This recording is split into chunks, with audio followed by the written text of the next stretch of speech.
Hi, my name is Lucas Feldman. I'm the editorial director of JIS, and this is a short presentation on giving feedback. While most of you will have no issue giving feedback in a professional way, I thought it would be good nonetheless to stress the importance of giving constructive feedback. So first, to hear a short overview of the slides. So I'll be talking about the role of JIS, and then some rules of thumb to remember when giving feedback. Those being summed up briefly as respect, positivity, and just key points. And lastly, I'll be talking about the rubric and the importance of its use. As part of achieving the mission and goals of JIS, we not only publish articles, but we also strive to foster the writing ability of authors. It is in this spirit of development and growth that I wish to couch this brief lesson on giving feedback. Ultimately, all students in the School of International Service want to improve. I mean, we wouldn't be taking out so many loans if we didn't. So, throughout the editorial process, aim to ensure that your interactions with authors are positive and ultimately focused on their growth and betterment as writers. Whether or not an article gets published is determined by the quality of the paper as well as the skill and tenacity of the writer to bring it to bear. Whether an author feels they were treated respectfully and given appropriate and helpful feedback, though, is in many ways up to us. There are several points I'd like to lay out and examine in greater detail with regard to giving feedback. The first rule of thumb when giving feedback is to be respectful.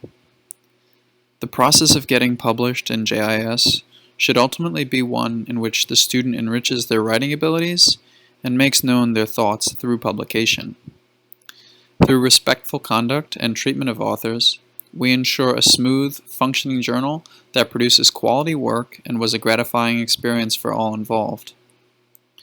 One trick to ensure that your editing is conveyed in a respectful manner is to address the paper, not the author. Don't begin critiques with the word you, but rather refer to the paper, sentence, choice of words. Impersonal, constructive feedback will help the author grasp your critique. Positive feedback, however, should be addressed to the author. An example of this might be, "You really captured the sentiment well." The importance of positive feedback leads me to my second point. The second rule of thumb when giving feedback is to be positive and constructive. I would even go so far as to urge you to err on the side of positivity. If there was a particular section that you felt was well written, or if the paper was structured well, or even if the paper was well researched, be sure to mention these strengths. This will not only make the author feel that their work was valued and holds promise, but it will also be more fun for you to give feedback. A practical application of this is to start your overall critique by talking about the paper's strengths and the ways the paper worked. Additionally, phrasing your critique in constructive terms can keep the writer from feeling overwhelmed, which actually leads me to my next point. The third rule of thumb to remember when giving feedback is to focus on key areas of the paper that need improvement in your final critique. Rewriting a lengthy paper with many critiques may dissuade an author completely. If a paper holds promise but needs attention in more than a few ways, focus your feedback in such a way that the finer points of your critique get addressed on a following revision cycle. If a paper needs a lot of work, that author will be directed to the Writing Center to polish and firm up their writing.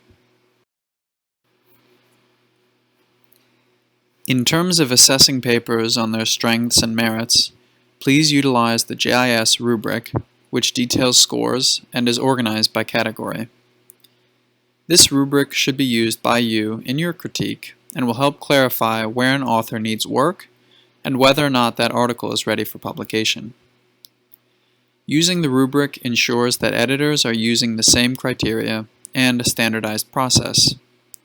The rubric will be an invaluable tool throughout your review, and standardized criteria are important as we'll need to compare scores across editors. Thanks so much for your time, and welcome to JIS.